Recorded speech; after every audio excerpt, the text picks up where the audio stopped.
from then till now, 49 years old, and you've been skating this way the entire time. DNA's everywhere. It's fucking all over LA, Orange County, California. Riverside, San Bernardino, Phoenix.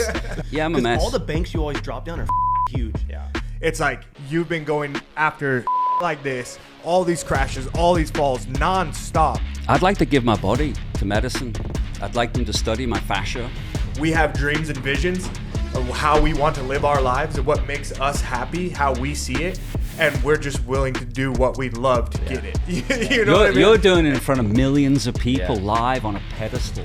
We're doing it in front of our buddy for fun. Watch this. In terms of like the Rowley Darkslide, like probably one of the most iconic things. You can thank Tony Hawk video game. That was my favorite trick on the game. He went out of a ramp, grabbed the board, put it in his teeth, let go of it, and threw the board right back in Where'd the ramp. the weasel come And I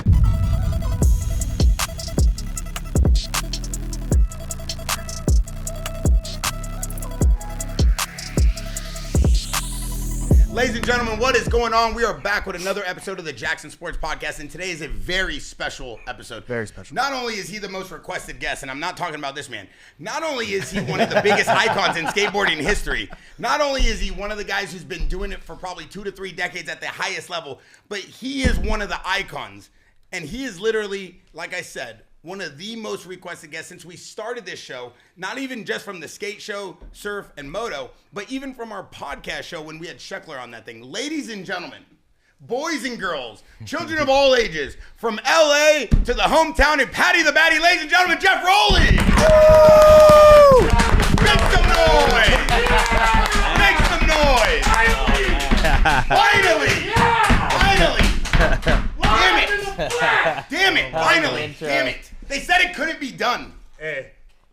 What do you got? I am the serial killer. Bro, hey, one of the best I am the intros. chief whore taker. I am the one-man band. Skate video of all time. And it's just like black screen too. For those of you that don't hear the audio, Khalil The Roundtree. kingdom of the worm is all things to us all. I will teach you many things before I let you fall. I've got the goosebumps. I'm ready to get on a board. Chicken skin. Damn. Wow. Epic. I mean, listen, we got some icons here. We have Twitch, we have Tyler, we have Khalil Roundtree who stepped in, a UFC superstar. I know you're a big fan of MMA. We talked about this. I know you're from the same town as Paddy the Baddy. Khalil Roundtree, he hit me up and he said, listen, dude, I know I don't go on the surf, skate, moto show with Twitch, but I got to be on this one. This dude's like an icon of mine growing up. So Khalil's going to have you on the show. Yeah, I'm so excited to be here amongst everybody. Yeah, it's going to be sick. I can't wait. While we to have talk. Hamzat Chimaev's camp going on right here that you're supposed to be sparring right now. Yeah, I'm just getting my reads right now on all his movements.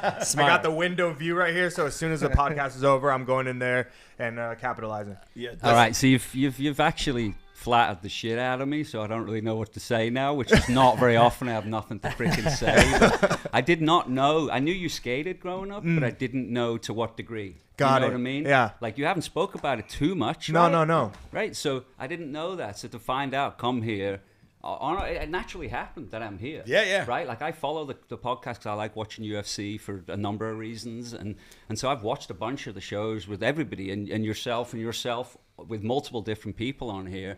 And I enjoyed it. I don't watch a lot of podcasts and things like that. And I don't go on a lot of them. The ones I go on, if you actually look them up, they're friends of mine. Yeah. I go on them because they keep asking me, and I go on because we have something to talk about that's different, like the relationship. Yeah, you know, we've been around each other for our whole lives, right, Twitch, but we don't really know each other that well, right? We know of each other. We've seen each other like through passing and friends and The all that. gnarly end of motocrossing, while the gnarly end of street skating, the only place it really crosses over would be Danny Way, right? Yeah, exactly, Danny yeah. and that, and I'm tight with Danny. Danny was like everything to me growing up. He Yeah, was the it little was kid dope. you looked at and went, dude, he can do 540s over channels at like 15 years old.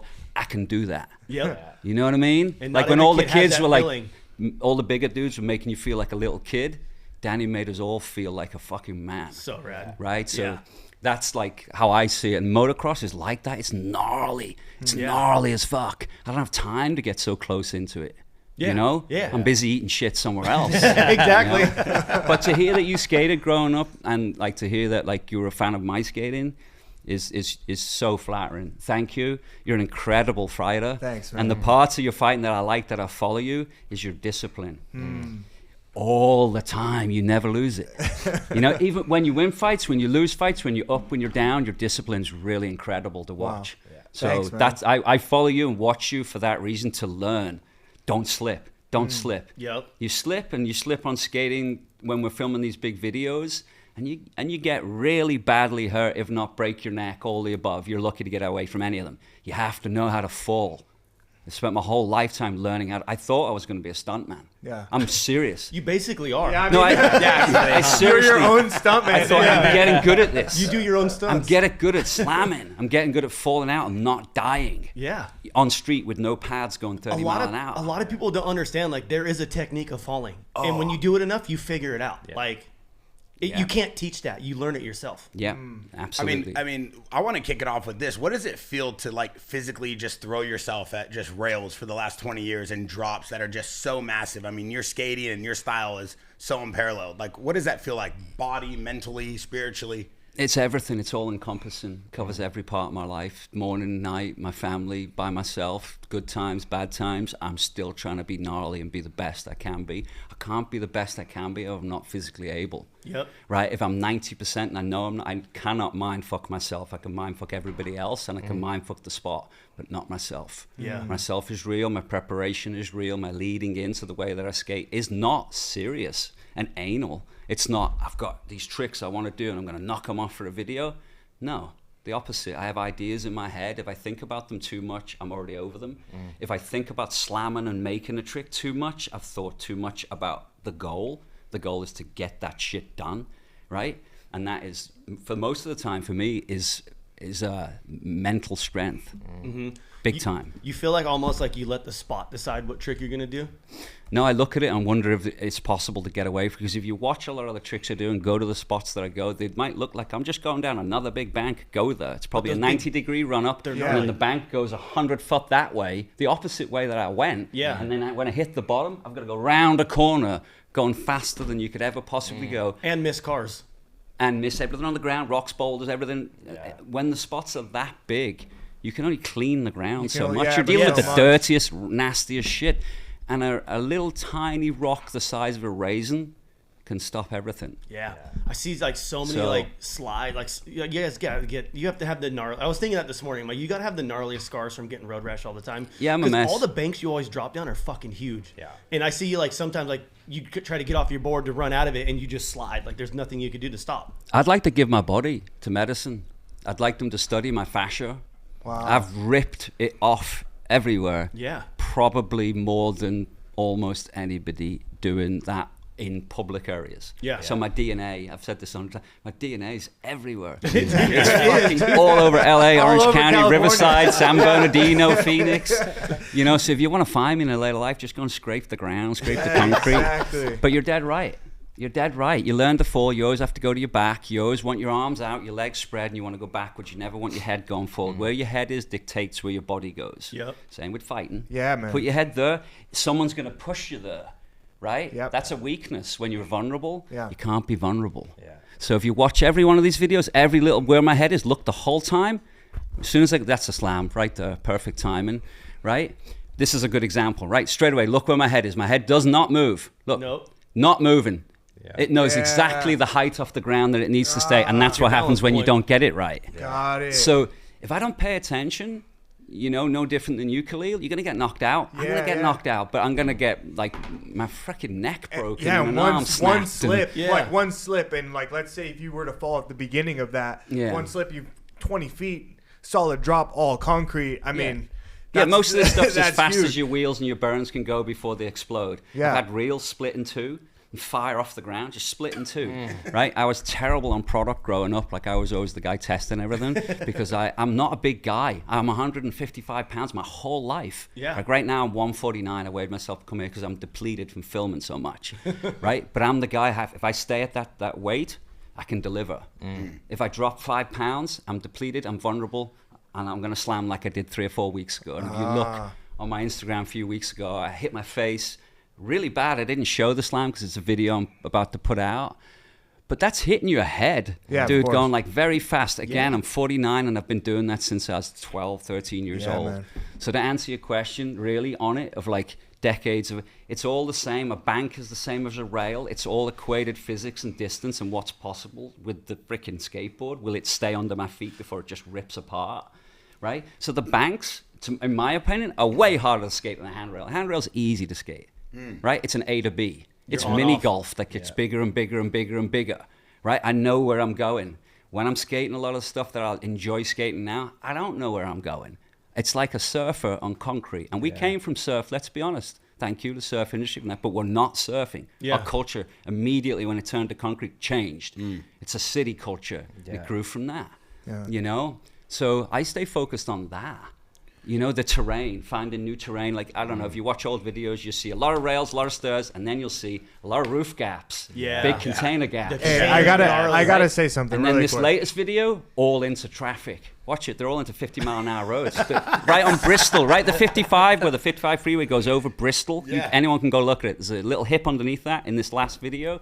In there, that goes into 50-mile-an-hour traffic that's coming off the freeway and you can't see the exit coming off. That gives me a fucking kick riding right at it. I love it, dude. So every video and every you always try to adapt. Jeff, you know? I gotta say something before I forget and before we go off into everything else we need to talk about. You've been skating since you were 12 years old, 12 to 15. Come here to the States at what, 15 years old? Something like that? 18 years old. July July 2nd, 1994. Okay, so you come straight to the States just to skate. That's all you cared about. You came here just to skate. Found all these crazy spots around California that, like, who's actually looking for these spots? You. Absolutely. You know, and so what's crazy and what's super inspiring is like all of the knowledge that you've come up with. From then till now, 49 years old, and you've been skating this way the entire time. It's like you've been going after shit like this, all these crashes, all these falls, nonstop. You deserve all the respect, especially from a fighter, because the way you skate and your mentality and your soul, there's nothing like it. You know, like, your DNA is over all of these monumental skate spots now. You know what I mean? So It's actually over every river. You have cemented yourself. Literally, physically, you have cemented yourself in history. It's of respect. skating. It's just respect. Yeah. Dude. We talked about this all morning at breakfast. Khalil was like, dude, I can't wait to sit down with him and just explain to him. Like, he goes around gym to gym. They get sparring partners. Like right now, he's going to spar with Hamza. They're in a cage. The cage is always the same. The gyms are maybe different with how they look, you know, aesthetically. But the cage is always the same. But your battleground and what you guys go to, similar to like what Twitch and Bierman do. I just saw you in a harness this weekend. You guys are constantly looking for new spots to explore your discipline, your craft, and you have to do it in spots no one ever even thought were doable. Let alone, most people can't even walk in the spots you're going to or run in the spots you're going to. And you guys are skating them, jumping them. Khalil and me talked about, we want to know, before we really dive into your history and what you do and what you love, what is the most impactful skating spot you've ever been to? One that really just meant the most to you. Like you really were set free. You're like, all right, I really am the guy.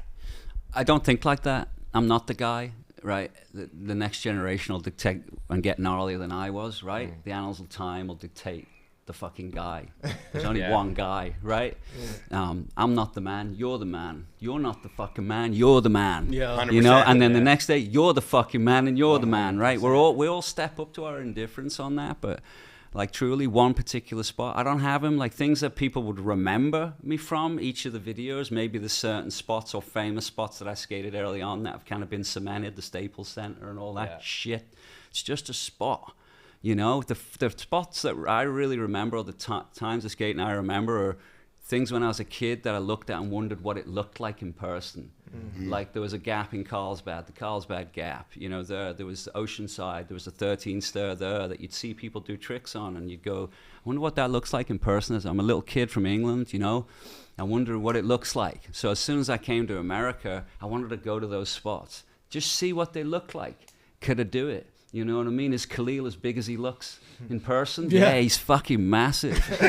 When he walked up the first day, he's way bigger than I thought. Yeah. No, you actually said this exact same thing this morning about the jumps you guys were basically working on and jumping this weekend. Yeah. Like you just go there and you're like, damn, these are massive. And then when you get there, can we actually do it? Do you kind of get the same parallel? Do you understand kind of what he's saying from a guy who has to go build his own jumps all the time? Yeah, 100%. And like with you too, like growing up on the other side of the pond, it's like you see all this stuff in videos, you see it in magazines. So like to go and see it in person, you're like, damn, it's a lot bigger than I thought. Or not. You have no idea. Or this is actually going to be really easy. It's smaller than I thought, you know? So it's like, you don't know until you're there.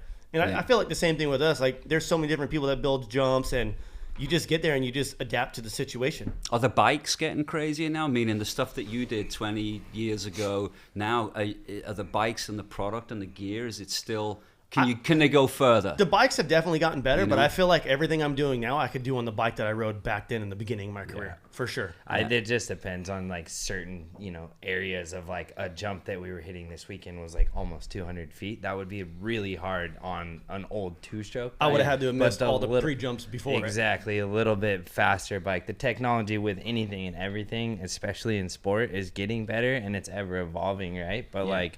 when we see, like, basically we see a hill and we mind ride it and we're like, oh, if we can, like, build a lip into the side of this, we can jump over it, and then that's... But you have to look at it and you see it and you know it, and then when you can see it in your head, it's done. Or at least you go and try and get it. If you're building it, you've already jumped it in your head. And I'm a firm believer, if you can see it, you can make it happen. For With sure. some hard work and dedication to that. And then, you can make it happen and be the man for making that happen, but then you pass that on to the next person in line that wants to be the man and take that on, and that's what like your answer to that. I'm like a next is the best mentality beautiful guy. I absolutely love that. You know, like I want to get gnarlier than I did. I can. It's possible. Let's fucking go. You know. Yeah. But I don't know. Those early spots are what I remember the most. You know, and I'll be honest, they weren't as big as I thought they were. Honestly, but I had no idea what they were, and once I got there, most of those big famous Southern California spots, I just skated them. You know what I mean? I just skated them and I moved on to the next one of them. I think what I didn't recognize was the consistency of the riding. Like I felt like European skaters and English skaters at that time were very consistent. And when I came over and to the first like American pro contest and going to the first spots and skating with American pro skaters that I grew up looking up to, you know, that I absolute freaking worshipped and like taught me how to ride. Like you can pick 5 guys and you'll find Geoff. Like they're skating. If you pick the right 5 guys, you'll find the most of that influence.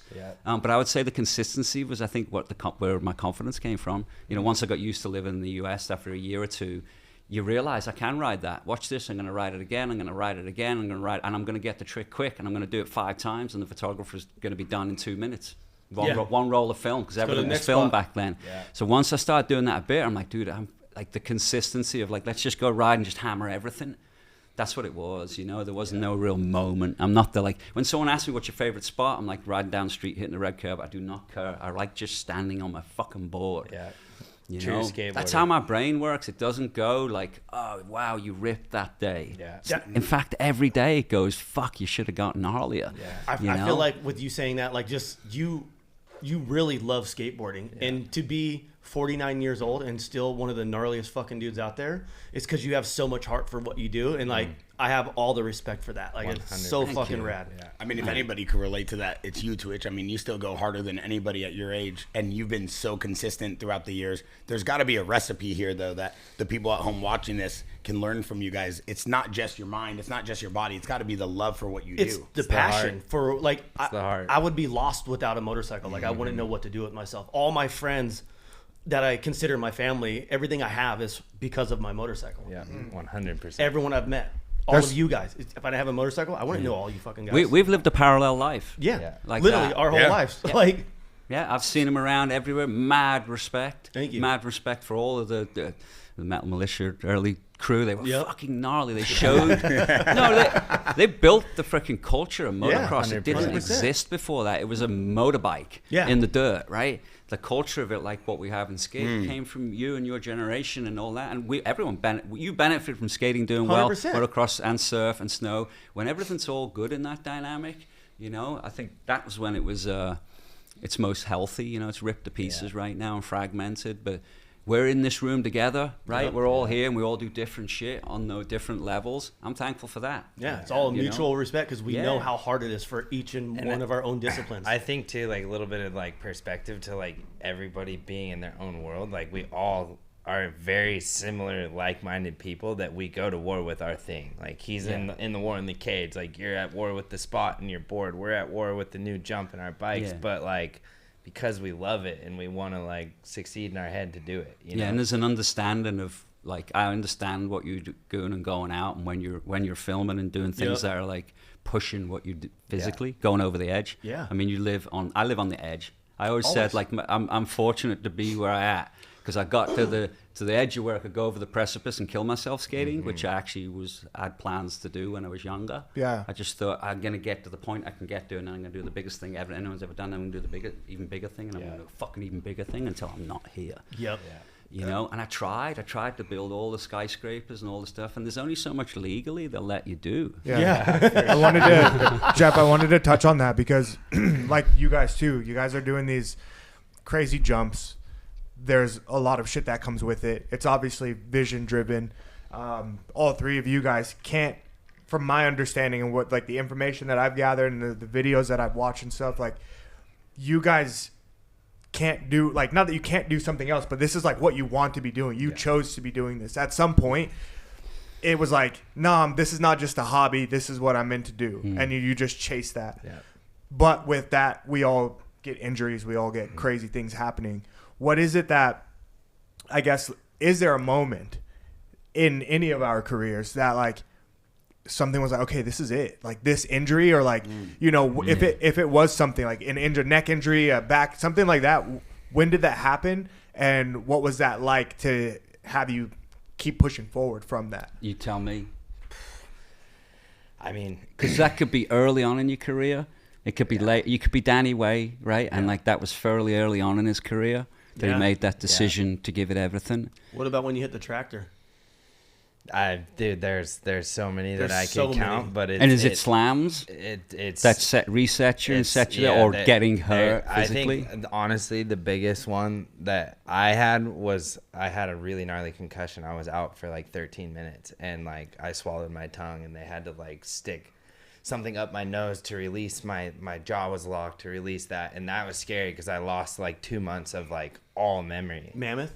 Yeah, and that one was scary, but like, you know, I have scars all over my body, but it's this love for this thing, and that I dedicated my life when I was 4. My dad grew up riding, and when I was 4 years old and I graduated preschool, that was what I said I wanted to do. I want to be a professional motorcycle rider, whether that was freestyle. And that's racing. what ran through your head then? Yeah, because I just loved it. My dad, like, I was just kind of born into it it was in my blood. My dad and my grandpa did it. That I made that decision a long time ago, and I was a lot of blood, sweat, and tears. But every single time that I would get hurt and have surgery or whatever, and you'd be in a dark place, the first thing that's in your mind is like what this thing does to make you feel, and that keeps me coming back every single time. If you can get back to, if you have the tools to get back to that feeling, 100%. But if you've been hurt so bad, or you question your ability to get back to that point, then it's not possible. Your mind starts telling you that like there's limits. Yeah. And that, you know, I think that moment can come early or late. Sure. Like the first Vans skate video, like they took 49 years for Vans to make a skateboard video. In 66. Yeah, that's rad. But the first one was called Propeller, and that was like 10 odd years ago, and I had 4 surgeries making that. Just unfortunately, I had like ankle surgery, and then I just got a few months after recovery from the ankle surgery, and then I had knee surgery. And then I got a really bad car accident. I got hit like 70 miles an hour, and whiplash and shit and concussion. Were you on the border during the same time? I just recovered from both of those, and I was filming in the middle of it, right? And so I was in a bad car accident. I had 2 like cervical epidurals in my neck. I had problems with my like shoulders and neck making that video. So I had 4 surgeries making that video, and my son, like towards the end of that, like as that video came out, I took another really bad slam, lacerated my kidney internally, and was bleeding at a skate spot in San Bernardino. I was on a roof bleeding by myself, climbed off the roof, drove an hour back home, had a beer and a burrito, went to sleep, woke up in the middle of the night bleeding everywhere inside. Rushed to hospital, and my boy was really young at the time, I think like 2 years old. My son Rex was like 2 or 3, and he saw me get rushed off, you know, IVs, everything in me, in that, and like that for me, like I don't feel the whole time any slam I ever was rattled, and I felt even then I wasn't rattled. What freaked me out was like, shit, I don't have an off switch. It's gonna get me killed, and that's a problem. You know? So I remember that moment 10 years ago of going, it's now or never. I mean, if you want to be healthy and do yoga and eat like snacks all day, like a lot of the surfers do, they eat really healthy. Yeah, they do. They do. I love and that. they've got a beautiful lifestyle. Shout out to Cole Hoshman. They do. They're all handsome. They live on the coast. Like they've got a great life, and surfing's an amazing thing, right? but that doesn't go counter to a pro skater's lifestyle, right? When I skate a lot, I drink a lot. Yeah. Because I have to be fucking nuts and I have to calm myself down. But my body's so hot. A week later, it's still swollen. Yeah. You know, so that's the truth of it. If you want to do it, you've got to you have to love it. Well, people will see it in your face. They'll see it in your fighting. And you see the fighters that don't quite have it, that they don't show up. Yeah. I have to show up every time. Of course. Do you know what I mean? Yeah. So I have to be a little bit intense sometimes, and that's like, I don't know what it's like to prepare to do motocross riding on your guys' level. I have fucking no idea. You tell me. You know what I mean? I just told you what it's like to make a skate video and slam and go through that. You can imagine it in bed every night what that's like. What's it like being motocross and doing that? Jumping those big... You know what I mean? What's that like? I feel like it's the same shit. It's the same way. Like, you just, like, especially with watching him do some of the gnarly shit I've seen him do, just like the preparation he does of just like taking his breaths before the jump and just visualizing and going, all right, it's go time. You know what I mean? It's like, and that's another thing. Like, what's funny is, like, you say not having a switch. This motherfucker don't have a switch. It's either it's on all the fucking time. Like, it's one of my gnarliest friends on a dirt bike. Like, some of the shit I see this dude jump, I'm just. But I will say, when you say that, like, I do have a switch. I've just really worked on my mental to know how to turn my switch on and off. And when I can visually see it and envision it, I know I can make it happen. And once I get that in my head, it's everything else is out the window and I'm like straight tunnel vision. Yeah. And that's where I can turn back in and flip that switch on and like block everything out and execute on what I need to do. It doesn't always work as being executed because some of these jumps can get gnarly and you can break yourself the fuck off, right? But I will say, like, the injury part of it, that like if it wasn't for the injuries, like I wouldn't be where I'm at because I learned so much through each of them. Yes. Like in the moment, you're like, fuck, do I still got it? Like, are you seeing all these guys, like their levels rising and you're like hurt and on the couch and bummed out. But every single time I've came back wanting it so much that I almost am riding better than before I got hurt. Yeah. You definitely learn from that, for sure. So much. You know, if you're not in the pocket, you're not going to really be comfortable in the pocket. You're not going to be able to, you know, look from the outside at what it looks like when you're in there, right? Absolutely. You need to be able to equate that because at some point you'll be a victim of circumstance and you'll be a victim of human error, which is inherent in everything that we do. You know, I slammed a week and a half ago and thought I'd broke my nose, thought I'd smashed my teeth out and stood up to the camera going, I broke my nose, fuck. I'm 49 years old. You know what I mean? If you're going to get served if you don't pay attention. And I was coming in on the trick and I didn't pay attention. I fucked up. And that could have ended my career. Every time we do that, it's like, is it going to be the one? You know what I mean? And I think, too, for us, like, I've also learned to have that self-conversation with myself of knowing that when I strap my helmet on and I click that thing in, it's like I need to, like, tell myself that like I know what could happen, but that's not going to happen because I'm so focused on what I need to do. But you need to know that like what can happen is very real and that doesn't go away, but that doesn't make it like the main thing. No, the main thing, like you don't want to live on that fear. You want to like channel that fear into like progress, right? Yeah. How's that with fighting? It's the same thing. I think when we sign a contract and we know we're going to step into the cage on June 28th at 9 p.m., we know it's going to happen. We know what's going to happen. We watch fights all the time. We know that the possibility of getting knocked out is there. We know that the possibility of losing, getting submitted, getting your arm broken, getting your leg kicked in, it's all there. And all of those thoughts, visions come to your head. If that's what that for me. And bits of them are going to happen, right? Yeah, exactly. And bits of them are going to happen. But I have to tell myself those things can happen, but so can me getting my hand raised and having the best performance of my life and probably putting on performance of the night and having all of the other things that I want in life outweigh the things that can happen in a fight. And I think that's one thing that kind of ties us all in together is that we have dreams and visions of how we want to live our lives and what makes us happy, how we see it.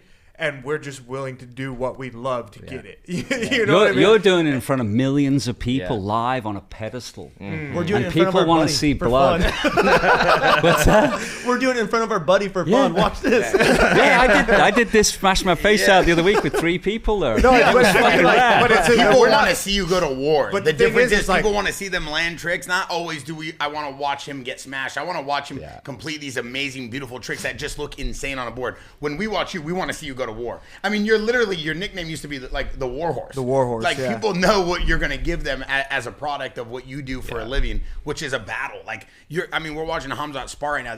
You're fighting world class athletes at a high level, and you have a possibility of dying in there. Like, this is not a joke. You know what I mean? Yeah. It's a little bit different, but the impact, the one thing that I always thought was super cool, because I used to tell Sheckler this, is like, it always seems like Sheckler knows how to fall. And you say the same thing, and you've said the same thing. You do the same thing. Like, I watch you guys train with Hamza. Half your warm up is like falling techniques. Like, it looks like you guys are falling, but you're not. You're like literally just getting your body. You gotta get your body warmed up. Yeah, the momentum of rolling, falling flat on your back. Simulating getting slammed. All that. Yeah, you gotta prep. You gotta prep for it. I gotta think. What's your prep going into a fight? When the last couple of hours before going into it, when you're just going in to do your shit. Yeah. You're going in there to beat the crap out of the other guy. You might freaking kill him. He might kill you. Mm-hmm. You might leave there with a broken arm, broken leg. I know all those insecurities, but on that pedestal, in front of all those people, the most primal thing that you can do is fight somebody. Yeah. For our viewing pleasure since the Colosseum times, right? What's that like now in this fucking day and age? When you're walking out there, right? Like, I'm going to a spot, Twitch is going to a spot, and we're all going to these big fuck off things that we're riding, and we're in our own head knowing that whoever's there, it's actually about getting to that level alone. Yeah. Right? But doing it where everyone wants blood. It's blood sports for a reason. Right? Yeah. What's that like? It's the journey's been crazy. In the beginning, I absolutely hated it. I used to tell people in the beginning of my career, when I first signed up for this, and the first time I walked out into a UFC crowd, it felt like a scene from like the Green Mile when you're walking to the execution chair. Yeah. Like that, because it kind of is like you're putting your ego, you're putting your personality, everything, you're putting yourself on the line in front of everybody. For viewing. For viewing pleasure.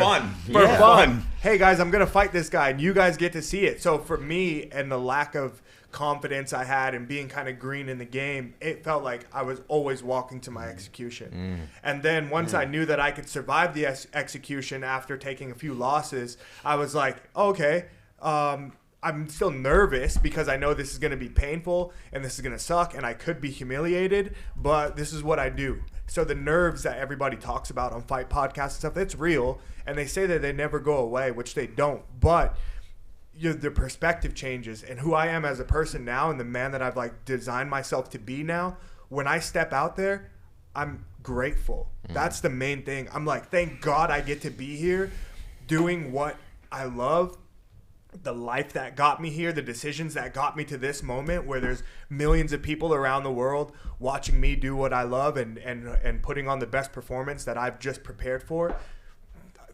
I feel like grateful. And then I stare across at the other guy and I'm like, okay, take it from me. Now like if you're gonna like that, you have to take it from me now. It's not like I'm just here to have a fight and no, what I have and everything I work for, fucking take it from me. Do you think that's and mind or why heart? I'm willing to go the distances. Is that more of your mind or your heart, you think? It's heart, man. The mind is always going to be the battle. The mind's going to spew out everyone else's opinions, your own, what your mom said, what he said, a memory that you have from 15 years ago, whatever. Your mind's always going to be there battling and spewing stuff out. But like the heart is like, that's all we got. I agree. Like there's only one Geoff Rowley. If that stops beating, we're in problem. That heart is that's what people feel and grieve when it's gone. So I love that, because like the mind, it's like you can live in love. I knew. Come take it, baby. I knew this guy had no chance. Like, like fighting is. You look so confident. It's kind of like skate videos. Like your part. And every he part talked a lot is of different. trash about you. before the fight. Yeah, like every vibe for every fight is different. Depends on, the person you're fighting, the spot you're skating, the jump you're jumping. Like it's always different. It's See, different what I every see time. is his feet are moving way more than yours, and straight out of the gate there, you've got him in your movement. He's fucked. He was can't get he was away in from my it. target pattern, like he was like my sniper. I knew my range. I knew how far I could throw and still be comfortable and not tired. So like I knew this guy was in my range the whole time. So I was what like, do you see? He just looks so relaxed. You know what I mean? And I feel like when people overthink shit is like, I feel like that's when you fuck shit up. Yeah. Like you were saying earlier, if you thought about it way too long, like it's already done. Yeah. Where it's like he just walked in, he's just chilling, watching this dude, making him more nervous. Yeah. Like, I mean, one of the best things about Khalil Roundtree is like when I first met him, he was a sparring partner for Anderson Silva. And Anderson Silva used to come to my paintball park. We were best friends. I was one of his first sponsors. We used to work together very closely. So I met this guy, and I'm like, God, this guy's a monster. And Anderson wanted someone who had that like Muay Thai style, and Khalil Roundtree is considered one of the best Muay Thai fighters in the UFC.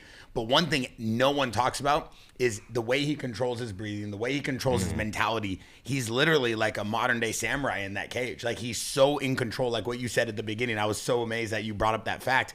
We went to lunch before, and Jeff's like, really intellectually has a high IQ when it comes to fighting, which I was very impressed. But that's one thing that you don't get credit enough for, which is the way you're composed in there. It's like how much damage you could do to someone, and you are waiting for them to make the wrong move so you can impose your will on them. And that's the beauty of mixed martial arts. You're also in this right here showing them how disciplined you are. Every time he goes to step forward, you're positioning your foot, you're planting your feet in a place to just take control of him. So he steps back.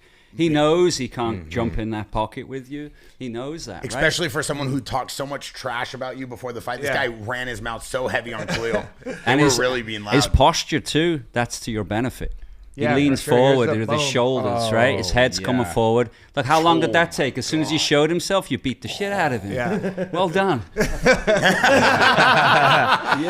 Respect. Let's talk about that. Yeah, what's your relationship with Paddy the Batty? Dude, he's from Liverpool. Like, come on. Like, we got to jump into this. Yeah, we got to talk about I heard he grew up in your house. No, I grew up in Liverpool, England, right, northwest coast of England, and Paddy is from a town, I think Huyton area, which is like a small area within Liverpool, and I'm from just down the road from it. So I grew up till I was about 12 years old, 13 years. Is that about right? Yeah, about 12, 13 years old. We moved a little bit further away, but still really close. I grew up within a mile or two where Paddy is kind of from and where he lives right now on that side of it. So I just watched him come up. I watched him when he was a little kid, getting the crap beaten out of him on Cage Warriors and beating the shit out of other people on Cage Warriors. And I just looked at him and went, fuck, that's me. I just left school and I just wanted to go have a fight, And he reminded me of, I related to him. He just looked like a kid who was like trying to learn how to fight and go through it. And I like that. I want to make that parallel. So I reached out to him. Maybe a couple of summers ago because I know the guy who does his YouTube, John. Yeah. Or did his YouTube a while back, and so I was at an event with him. He's like, hey, I'm seeing Paddy tomorrow, you should come and say hello. So I just went in the gym and met everybody in there, and I've just kind of stayed in touch with them. But that's about the extent of it. He's from my hometown, you know what I mean? And he's from an area that I'm from. And he's always been really fucking cool. And he does a lot for the community, a hell of a lot for the community. That gym's open every night. You can just walk in off the streets. If you've got a troubled family, you can just walk off the streets and into there with Paddy and anyone from there.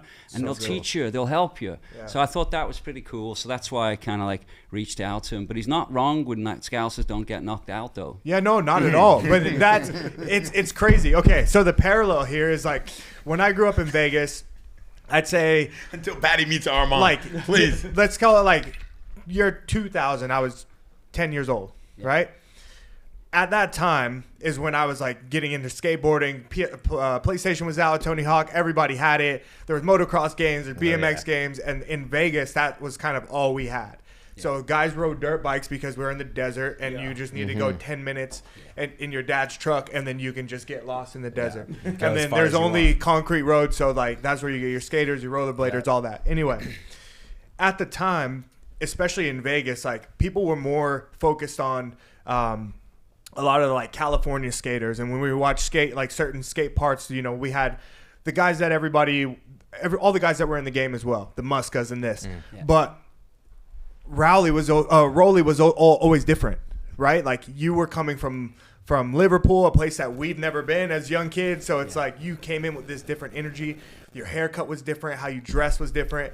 And you know what I mean? Like the Beatles. But like now, now I've grown up and I've been to England, all this stuff. I'm like, oh, this is like he's just a Scouse, like. You know what I mean? And I see it with Paddy. It's like the haircut, but you guys are tough as shit. So you have this look, this way about you guys because that's where you're from. That's your culture. You've always had the longer hair with a couple buzz cuts, but like your hair's always been kind of longer, just like Paddy, the other guys. So you guys have this thing, but you guys are tough, and that's why you do what you do. It's like it's in your blood. It's a cool city. It's culturally, it's really fucking colorful. Right, and friendly and down to earth, and can be hard, and people are social like that, meaning you'll be accepted, you'll have a good time. You go to Liverpool, the local people are fantastic. I went to the same school as John Lennon, right? No and way. my dad went to the same school as Paul McCartney, and I would ditch school and go to Strawberry Fields. Wow. Right, when you grow up knowing that you can do it in a way that like you can't really comprehend the impact the Beatles had. You can't, but you see it. And you know as a little kid that like, oh shit, John Lennon was in my school. The original name for the Beatles was the Quarrymen. My school was Quarry Bank. John Lennon went to that school. Right, so when they formed the Beatles, it was round the back of the school, and Strawberry Fields was a boarding school for kids who had no family. And John Lennon would stay in, I think, his auntie's house and look from the window down at this boarding school, and all these kids would be playing, having a great time, and it was called Strawberry Fields. So he always remembered what it felt like to look out of the window and look at these kids that don't have anything, happy. And that's what the song was about.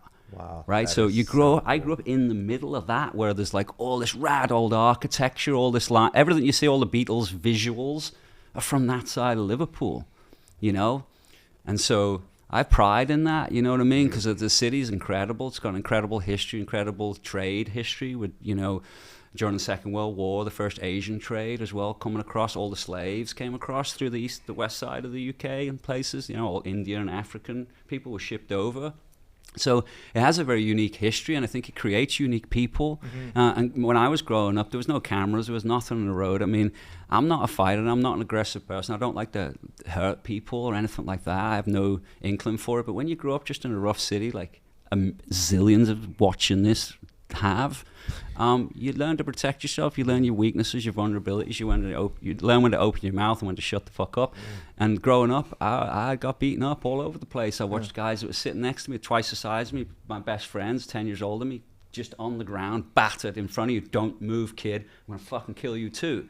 That happened quite a lot. But then that sounds like a gangster scenario. That's not at all. It was just a busy city and a rough city, and it produces unique things. And Paddy's a fucking unique fighter, and a unique person. And like I said, however, wherever he goes, I think he's a fucking phenomenal fighter if he can keep his discipline good.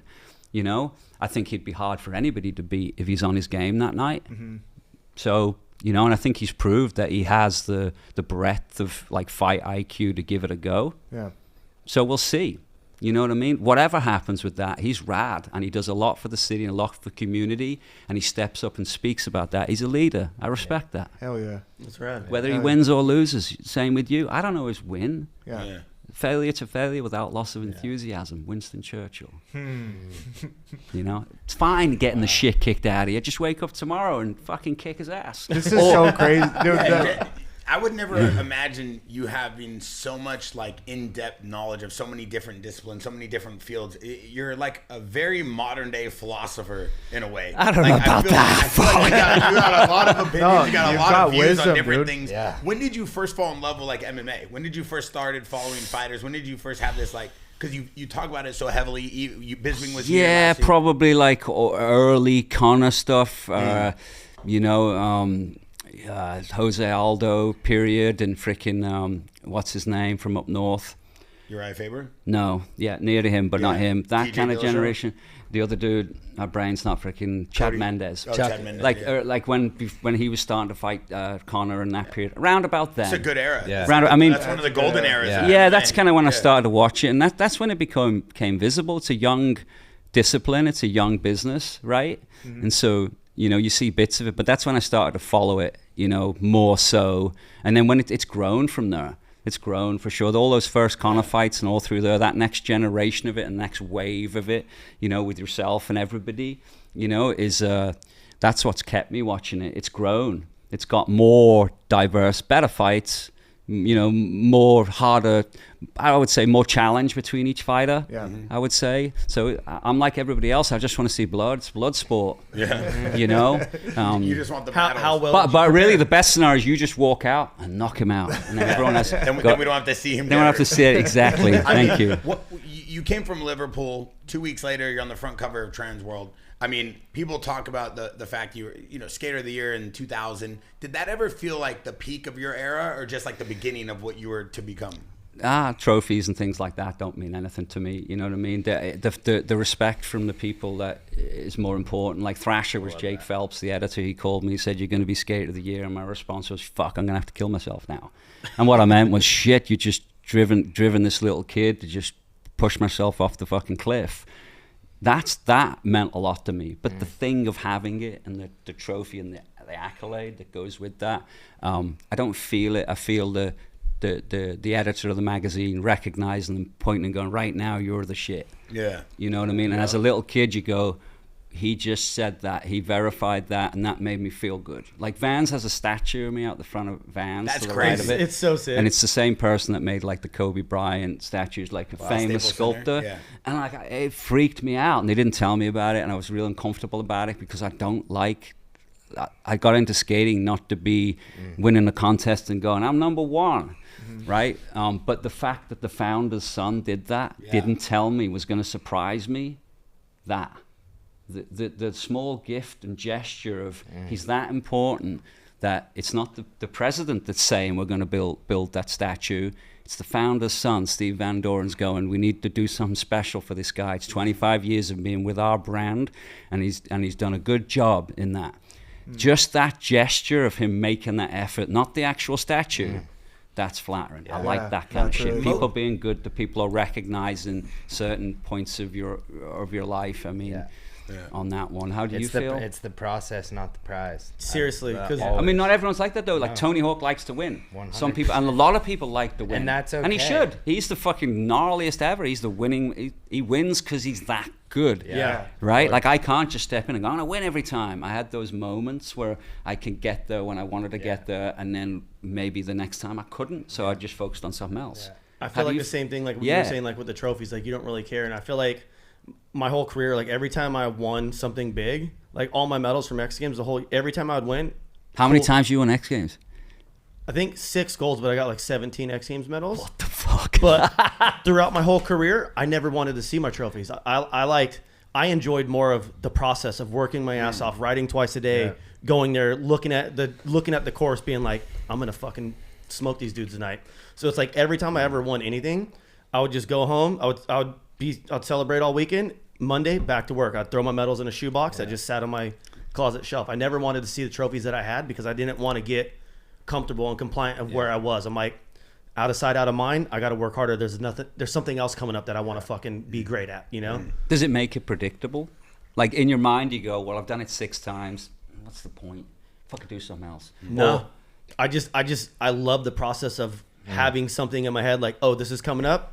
I'm gonna smoke all these motherfuckers when I get there. Like I'm gonna work my ass off 3 times harder than this dude is." Yeah. You were one of the most iconic in the game at the time of X Games. Why did you walk away from competing when you were at the top? I remember dropping into X Games practice the first year at the Staples Center in 2010. And when I dropped in, normally whenever I'd get to a contest, I would look at the course and I'm like, "I'm a top 3 guy this weekend," or "I'm going to win." Like I would always have that in mind. And I remember dropping in to practice and riding the jumps going, "I don't care what place I get this weekend." And right when I thought that, I'm like, I don't need to be here anymore. Like that void has been filled. I've already won enough shit. Like I've already done cool things where another trophy to me didn't matter. I just wanted to ride my motorcycle. And I'm like, if I'm showing up and I'm having this feeling of I don't care what place I get, I should give it to someone else that deserves and wants to be here to do this, where I don't give a fuck anymore. Like I just wanted to ride my bike and have fun. Yeah. And that was like right around the same time, like where social media was popping off with like Instagram and shit. And that's when I was like, I remember going to my sponsors. I'm like, "Hey, I want to be more like a street skater, a backcountry snowboarder, where you have some of the baddest dudes in the fucking world street skating, backcountry snowboarding, that could show up to a contest and whoop all these dudes' asses, but they don't want to be at a contest. They don't give a fuck. They don't care about the trophy. It's like they're doing it because they want to do it. And I was like, why can't Moto have a category like that? And that's when I just told my sponsors, I'm like, hey, I'm going to invest in myself. I'm going to pay my own filmer, my own photographer. So whenever you need shit, I can send it to you. You don't got to go buy a photo from this dude for $5,000 to run a 2-page ad. It's like, you can have all my content. This is for you, from me. Reinvesting in myself. And I feel like it's opened up the doors for a lot of dudes like Tyler, Axel, Raha, like all these newer generations to like, he doesn't have to go write a contest. He does because like, why not? I'm going to go show you how badass I am sometimes. But the coolest shit this dude does is out in the hills by himself with 3 other of our buddies and a film crew. Yeah. And it's like, why can't our sport be like street skating and snowboard and shit like that, you know? So that was kind of like where I was trying to take it. But you pioneered that in the beginning days of YouTube with the things you were doing and the behind the scenes content you were making. And then you kind of brought it back in a whole new wave with the Biermans and the Patrick Evans and the guys in your backyard that are kind of like producing this new level of like moto parts on the daily. Like you go watch Tyler Bierman or Patrick Evans or Twitch's Instagram weekly, daily. They got all kinds of video parts in their backyard at Twitch's house. It's like one of the most amazing things about Twitch is bringing in that next generation. Normally skaters of your caliber though chase contests. Like you look at Nija's and the Shecklers and the P. There's different sides to it, right? Like you turned down SLS. You turned down. I was like the first guy signed for SLS, but I was friends with Deerdeck when they were starting it, and I hadn't seen the format yet. So how you were going to be judged, and we had an agreement openly that if the format was off or I didn't like the format, then I could not do it. Right? Now I knew exactly what was going on with it, where I backed Rob. I wanted Rob Deerdeck to own a skate contest over your guys' culture. X Games, ESPN, Do Tour, all that shit, right? I wanted like somebody who was in our industry that I trusted to have a contest and do it the right way, because I felt like they weren't doing it the right way. And they weren't, and they're still not. They're not. It's boring. It's nothing cultural. They're just putting on a contest like a freaking circus act and bringing people there. Right? Like, so I saw that early on what it was. If you look at it from a bigger picture, X Games, I went to all the first X Games and shit. So Rob's the raddest dude. So I kind of supported SLS, and that's why I ended up doing commentary and stuff for it, because once I saw the format, I'm like, I don't skate like that, Rob. Like, if you want me to go to A to B, I'm kind of go to fucking C. It's fucking sucks, because I'll drop in and I'll just go that way. Yeah. I don't ride. I get over it. You know what I mean? Like, if I know what my end result's going to be, it's too predictable. I know what in my head that I'm going to go to A to B, right? If I feel like that, but when someone goes, you start here and you stop here, and you're judging me as a pro skater like that, it wasn't for me. It wasn't my style of skating. And the generation that was coming up then, they were very, very much disciplined, you know, with the rail tricks, like hold the board, drop it down, perfect, pick the board up, walk up the stairs, do it again. It was just a different style, more so. Paul Rodriguez, like he was pretty much is the first guy to really go regular and switch as good. He was adapting, skating was changing, you know what I mean? And my skating was just going where my skating was going. So where your heart was. Yeah, and like I'd done contests before, I won a few of them over the years and whatnot. I challenged myself to see if I could do them, and I'd done them. But I've always been driven to just do the best things I can do. You know, like you can go in, you know, maybe Khalil and you spar and you can hit someone and get a good clean shot, but you can't do the best thing you've ever done ever in that area. You're going to do that live in front of people. Right? And that, like, we don't do our tricks live in front of people like that. But so I remember that period I've done it. I need to just push my skating and grow my skating. And since then, since SLS started, that's what I've done. I've just made video part after video part after video part. So when I'm dead, if you want to look back and see what I was busy doing while everybody was freaking going to contests, I was busy fucking making music, you know, fucking on the streets like Lemmy would do in the studio. Just having fun. No, same as you. Every single day you're in here sparring. Every day you're riding. You're not always filming, but you're doing it. You're thinking about it permanently. But even like you not doing the contest and filming, like that's the shit that'll live forever. Like 10 years from now, we're not going to know who won X Games. You might not be able to do the gnarliest thing ever. I think Twitch always hits that on the head. We're not in the generation anymore, in the era that people are going to care. Right? I don't think there's enough viewership. I don't think there's enough hype behind it where it has the validation it once had. at one point, if you won an X Games, it was like winning a gold medal to the youth. The culture appreciated 100%. X Games. We would have a guest speaker at our school. It was an X Games gold medalist. Like Travis Pastrana is going to speak at your school today. Oh my God, the president's coming. You know, it was that level. But now it's at a level where it's like it's hard to even follow with so many streaming and so many viewing and the way people put on contests. I got a question in terms of like the Rowley Darkslide. Like probably one of the most iconic things. Like, talk to me. How does that feel to have a trick named after you? It's Tony Hawk. You can thank Tony Hawk video game. Thank you, Tony. That was my favorite trick on the game. Was it? 100%, yeah. Man, if there was a special trick in it where you could, I don't know, do a certain combo and a weasel would come on my shoulder. No way. And while I was doing tricks, I had a weasel on my shoulder. And then there was another trick where I put the board in my teeth. And I remember that one. Yeah, because my friend of mine did the trick. He did like a tooth grab sweeper. He went out of a ramp, grabbed the board, put it in his teeth, let go of it, and threw the board right back in the ramp. Where'd the weasel come from? I had tried it. I have had ferrets and everything. That's cool. We haven't even gone into the hunting and the outfitting and everything I do and all the volunteer and conservation work. I'm around animals my whole Civil-ware, right? whole life. That's knives, right? And knives and everything. But Is that your brand? yeah. Yep. Yeah, it's an outdoor brand. We make knives and tools down here domestically and overseas. We have a machine shop down in San Diego. We make a lot of domestic USA-made knives, and then we make the rest of them just collectively all over wherever we can make, wherever can make the product to the standard that we're looking for. But yeah, I mean, been doing that for a while. But I mean, that's your passion now, right? Like, wildlife. Honestly, what my passion is skating. Still. Yeah, it's the same. It's in your blood. But I can't. That's why he's still here. Yeah, exactly. Physically, what did you choose? Are you there yet? Because there'll be a point where you're like, dude, you're doing it your whole life. Yeah. You know that whole span of your life is gonna be this, right? And you know that you don't want it to be so written that you're just going through the motions on it, 100%.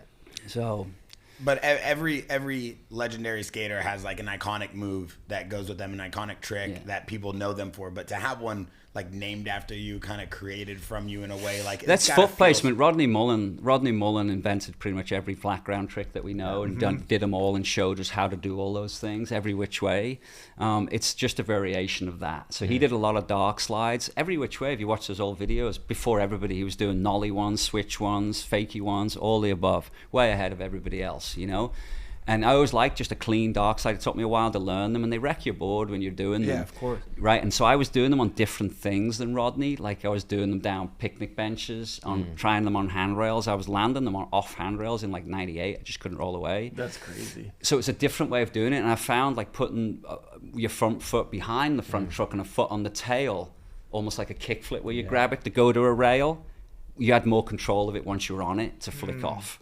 Right, so it's a foot placement, and then they made the video game, and they said you have unique tricks because they were brilliant, like Activision, all the video game developers, and Tony just opening that door for us all. It was very interactive, meaning we'd go in there, do tricks for them, and so that was just a unique foot placement when they asked for a different trick that you do.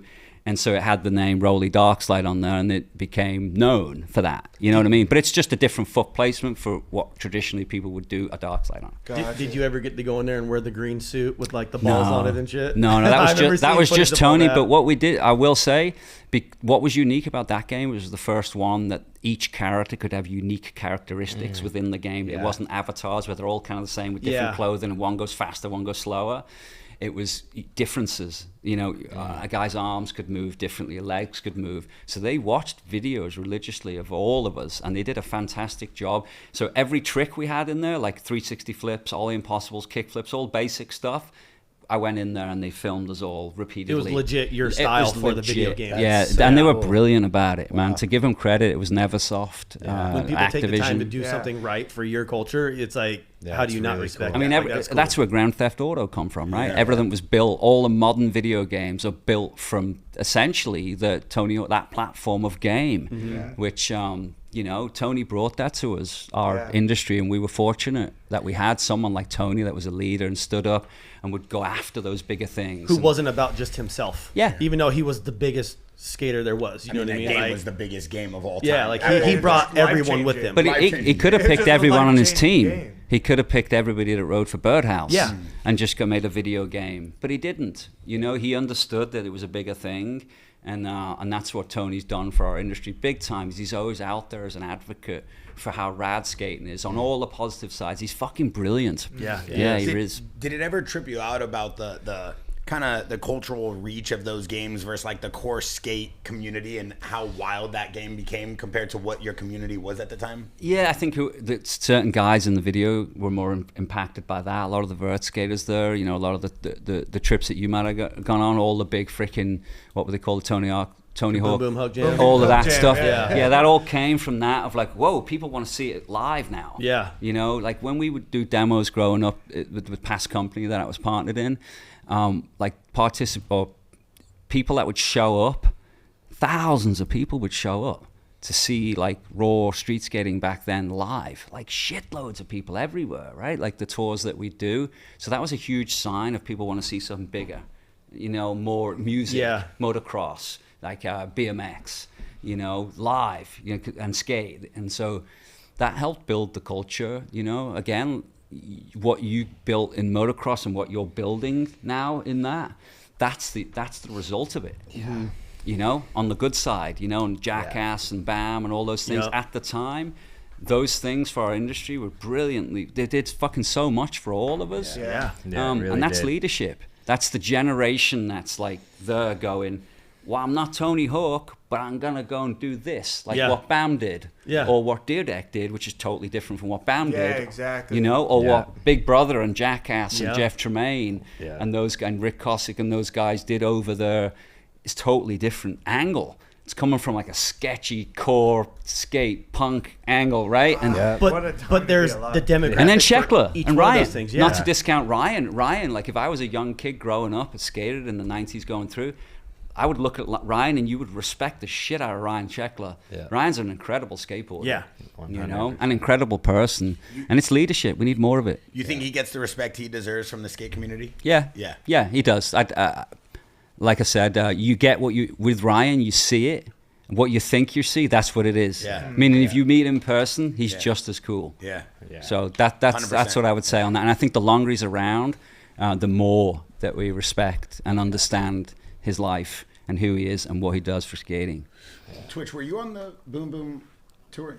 Yeah, when Carey Hart almost killed Tony Hawk, I was on there. Sweet. When Carey Hart almost killed Tony Hawk. Oh my, that is a multi-million view reel viral short from the Jaxxon podcast. And it's someone, I think it was you telling Carey Hart, did you almost kill Tony Hawk? Yeah. Wait, but did he actually almost kill Tony Hawk? I never watched the rest of that. It wouldn't have killed him, but it would have fucked him up really bad because at the time their vert ramp was pretty wide, but there was a section when a certain song came on, the motocross dudes would drop in and you would jump over this way, hit a berm, jump back over this way.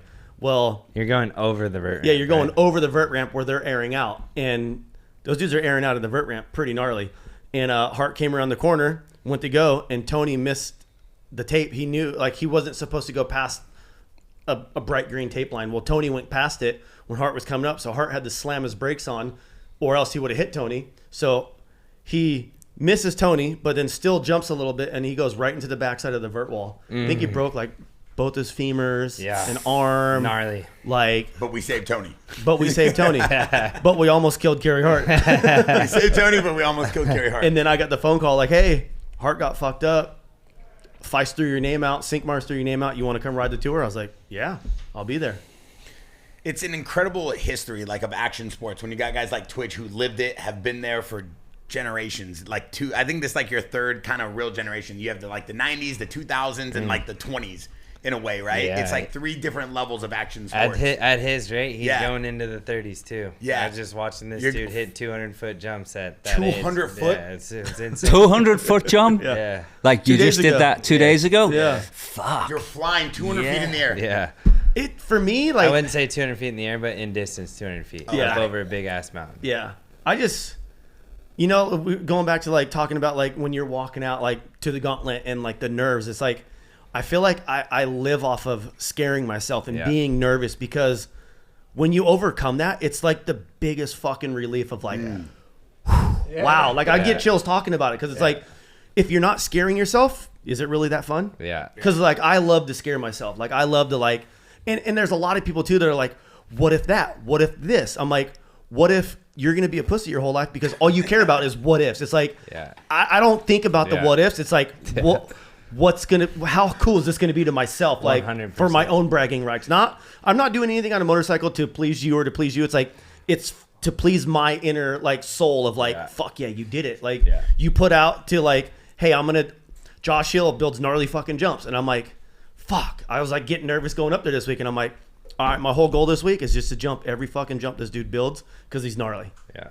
And there was a couple, the last day I was like, fuck, I'm fucking nervous about this road gap. I'm nervous about this last jump because there's a 300-foot long hill before it that's straight down. And then you're going halfway up this one where I'm like, you picture it in your head sometimes. You're like, fuck, I could overjump this thing and really fuck myself up. How fast are you going when you take off? I have no clue. We don't have a speedometer, so we don't know. It's all feel. It's all feel. It's like we know the distance, we know the gear, and You at that look- point, it's all feel and trust and commitment in So yourself. how do you know how fast to go? I got to go this far, and your brain just goes dot dot dot dot. Yeah. That's exactly what it is. It's like everyone always asks you, like, how fast That's you going? I'm freaking like, shocking. No fucking clue, dude. I mean, how fast do you have to go down one of Not these that ravines? fast. No fucking clue, though, right? Slow. You're not like, oh, I'm gonna do 10 Yeah, miles but an some hour. of the rollerway stuff, so I don't know, probably 15, 20 mile an hour or something like that. It's not that crazy, you know what I mean? It's nothing like motocross. It's not at all the same. You die going that fast on motocross when you're covering 200 feet. It's way, from a size-wise, motocross is bigger than all of them. Yeah, You know, for sure. snowboard to me is, the gauge of it is, I don't know it the same way, right? But from what I can see, you know, motocross seem to put it a little bit more on the line in everyone because they have the machine to do it. Yeah. 100%. So We have it's like lightning having a bottle. self-assisted, cheap first adopter product that doesn't really work like digitally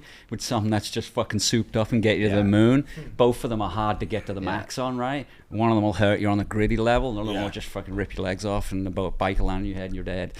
Right? So That's true. I got one more thing for you from me. And first of all, I want to say thank you for coming on here This is and just incredible. like Yeah. diving deep with you and being able to just kind of chit chat with you, you know? But talk to me about all these videos I see on your Instagram about you hunting. Like I see you finding, you know, longhorns in the middle of the Sahara. bighorns. Yeah. I see you climbing mountains. I saw you on the top of Everest with like 3 camo hoodies on. Like, Yeah. what do you got going on over here? I'm partnered in a hunting outfit, so we lease like one of the largest privately owned ranch in the state of California, right? And that's called Kika Outfitters. So I help the outfit. We guide pig, turkey, elk, deer in private, and then we do, you know, on public land we do sheep, elk, mule deer, and I predominantly focus on our public land sheep. So year round I scout in the Mojave Desert. I have about 20 cameras out right now all over the desert to pattern movement and figure out, you know, sheep that we're going to target for these big hunts that we do. We buy a lot of the conservation tags for clients across the West. So those would be like big money hunts that all the money goes directly into that particular species, right? By the state that donated that. So it's a way to have an impact. If I find big animals, you know, big sheep, big elk, mule deer, and I can find a client that'll pay a lot of money, that money can go right directly into the state budget for that species by those big tags. So it's a sneaky way of like, once I started doing this, I realized, shit, I can really have a big impact on the animals. Who can we get to pay for this? By finding big animals. So if I challenge myself like street skating or like skating to where I look at the fucking whole of the Mojave Desert, which is pretty big compared to a 40-foot bank, and I can find that needle in the haystack, I can have an impact. I like helping people. I like helping things. So that's it in a nutshell. I mean, I really love hunting. We don't need to delve into that side of it. So, you know, that's really what it is. Like I do a lot in like hunting and outfitting and then all the brands that are involved in that, and a little bit of crossover with Yeti into skate. But predominantly, like, it's a different world, and I don't really show a lot of it on my social media because I don't want it to be too much of a distraction. Yeah. And it's my passion more than it is my business. I'm not trying to sell myself as this pro hunter and this all the above. I've got a lot to learn, right? I'm like the little skate kid that just moved from America that, yeah, I've been on quite a lot of hunts, but I got a lot to learn, you know? And so I try to stay humble in that space and focus on the big animals, you know? So I've helped on a ton of bighorn sheep hunts, the state record, the world record for that animal. So the level's there, you know what I mean? Like Archie, we like skate. I challenge myself to to knock them down in there too. So That's what I was gonna I'm say. around guns and everything all day long. Guns, That's what I was gonna say, knives, though, too, bang, like all day long. So Do you feel like skating helps you in any way, like when it comes to stuff like that? look, I made a conscious decision after all those slams and being busted up making that first Vans video that we talked about. And I couldn't stay in shape. I mean, I've seen some of the best like chiropractors and surgeons and physical therapists in that the Southern California has, that every big famous athlete's been to, and it wasn't working for me. It's not the right condition. It'd have been better going and hanging out with you back then and just coming in the gym. And I got a lot more out of it because a lot of people don't really understand what we do. Yeah. You know that. Yeah. You've been beaten up and walked into the hospital and gone, God dang it, put my fucking toe back in place, quick. Yeah, I gotta go Like, finish. no shit, come in the room, or I'm going to do it. You've got 5 minutes, or I'm going to put it back in place. Because if I leave this out of joint in 2 places for like an hour, gonna be fucked forever. are you kidding me? Yeah. Are you kidding me? That's a career ender. It's funny you say Yeah. that. I broke my arm at X Games, the last one in Ventura, and I knocked myself out, and when I woke up, I was like, okay, like I had plates in my arm, and I was like, I knew I broke my arm at the end of the plate, and I go to the hospital. They take me to the hospital, and I literally told the doctor to go back into the room 3 times, and I was like, you're telling me it's not broke? I can feel it's broke right here. Yeah. And he's like, no, it's not. No, it's not. And then he came in the 3rd time, and he's like, yeah, you're right. It's broken. And I'm like, dude, I fucking know. We're really fucking good at It's hard to be self-diagnosing patient. It's hard to be ourselves, you know? patient with somebody like that when you're like, you can see it's dislocated or Yeah. broken out of place. If every second counts, blood's rushing into it right now. 100%. But so it keeps me in shape. So the only thing That's I what's found, lung capacity, breathing capacity, stamina, and as skaters, you kind of hunk down. Like I don't know if you can see, I'm a lot more up. Yeah. Right? Yeah. And that's from carrying, from lifting, from breathing, from climbing up and down mountains now I've been helping guide for about 13 years. I hike about 4 to 8 miles a day. Very That's why cool. I'm kind of skinny, Yeah. but I'm in good shape, like from a lung capacity breathing. So that's what I adopted it for. Like, if I don't do that, I can't skate at that level. It's intense, like Yeah, you everyone guys has their own in it thing. your whole life. Like, how do you stay in shape? Like, what's your preparation for like?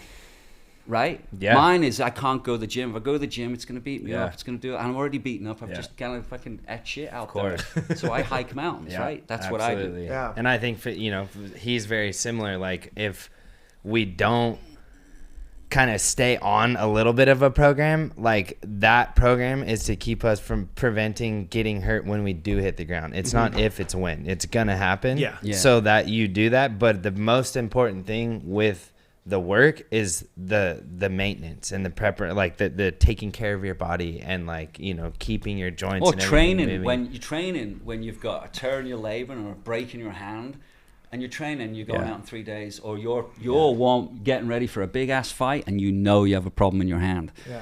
Right, and that is, I'm sure, almost every fight you have something that you can there's feel always- that yeah, you like. there's I always hope he something. doesn't find that. We never go in. That's why I like 100%. watching UFC. Yeah. Because if that weakness gets found when I'm skating or when you're riding your bike, Yeah. right? Same result. Yeah. Lights out. 100%. And it's like me and him. End the podcast. Drop the mic. Peace.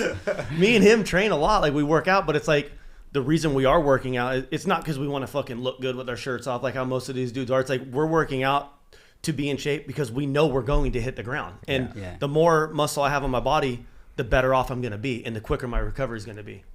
Yeah. 100%. You're a special cat, man. Like I Yeah. think about it, just the whole lineup, from coming here to just like not really knowing anything about America, but you had the passion to skate. You just wanted to skate. You've only been skating this entire time.